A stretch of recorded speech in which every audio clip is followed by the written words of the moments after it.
Hello, everyone. I'm Dr. Brenda Morton. I am a professor and I direct the Doctor of Educational Leadership program here at Mary Hardin Baylor. I'm also a visiting faculty member at Tallinn University in Estonia. Today, I'm going to share with you a study that I conducted in Estonia around trauma-informed education.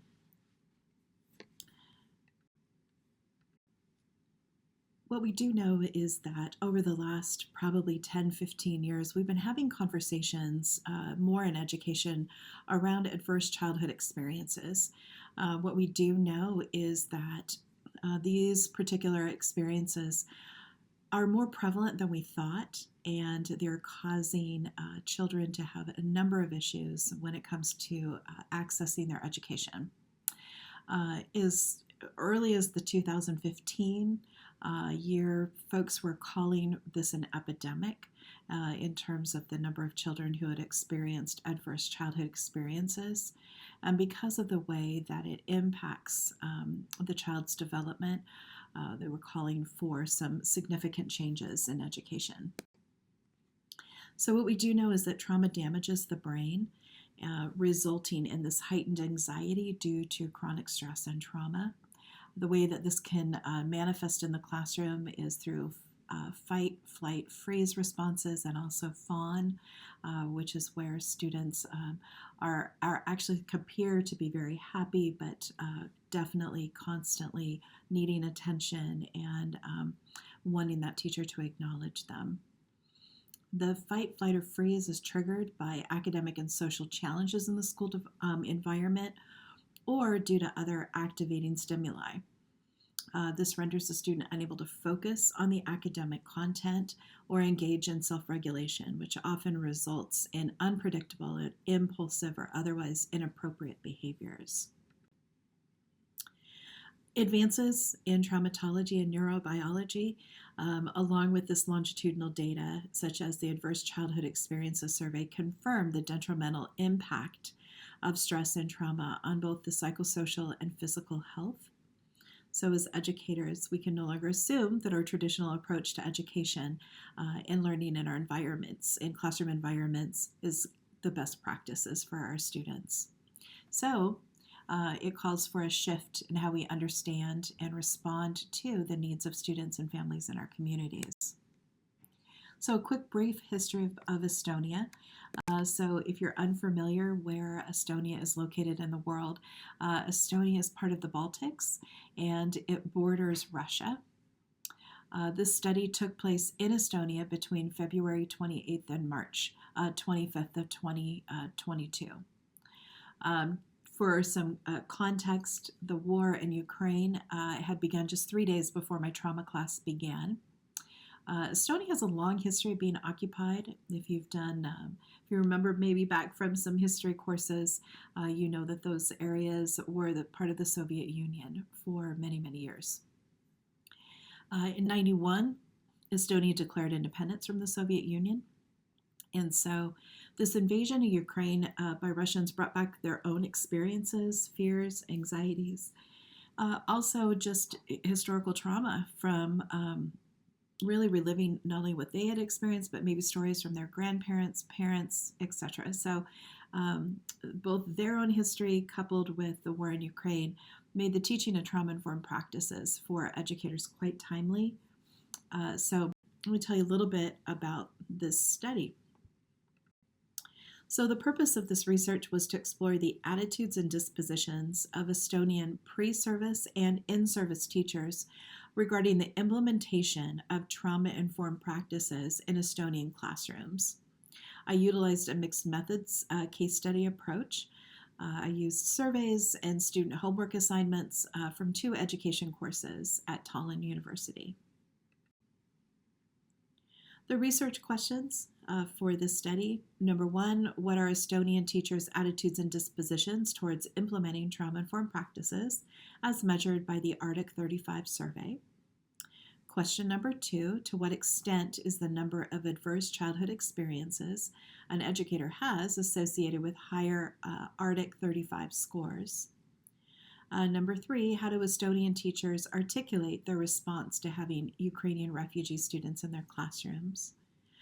And the last question is, how do they plan to implement trauma-informed practices to support the students? The participants were students enrolled in a trauma class at Tallinn University. Participants are teachers, assistants in a school, or students who are earning a degree in education. Data was collected at very specific points in time during the course of the semester. The first day of class, and then at the end of the semester, I was gathering up some final projects. The data that was included was that Adverse Childhood Experiences survey that every student completed, the Arctic 35 survey, and then different writing assignments.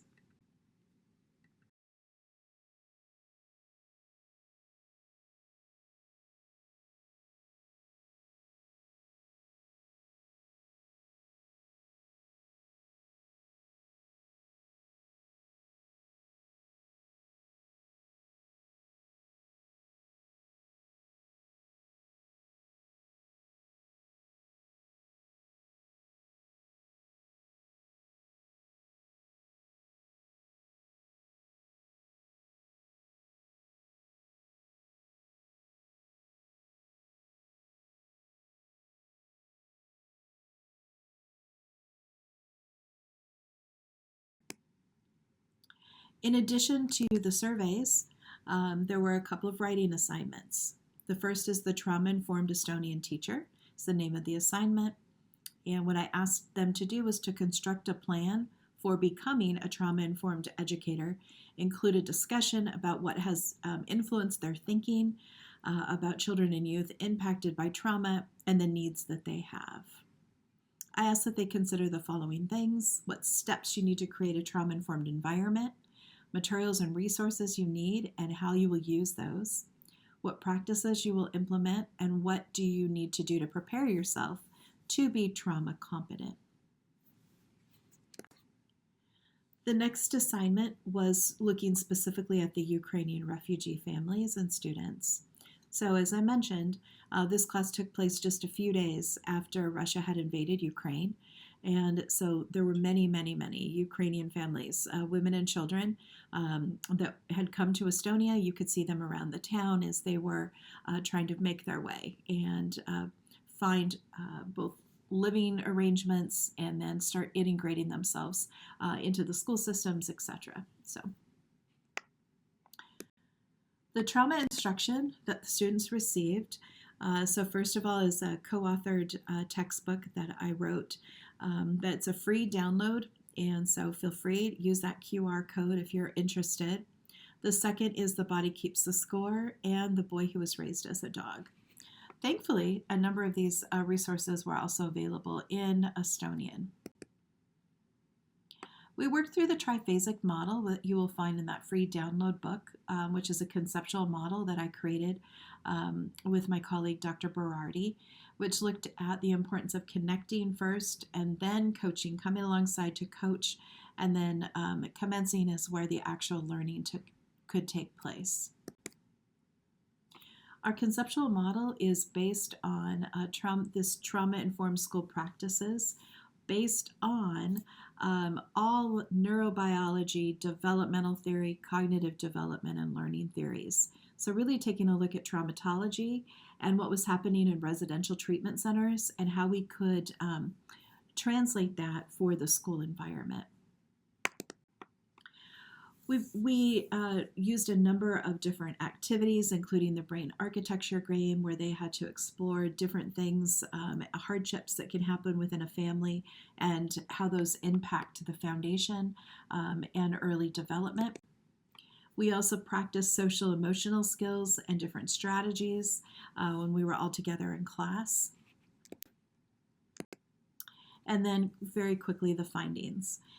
So what I found is that based on all of this, there was a statistically significant change between the pre-test and the post-test in their attitudes towards people who had been impacted by trauma.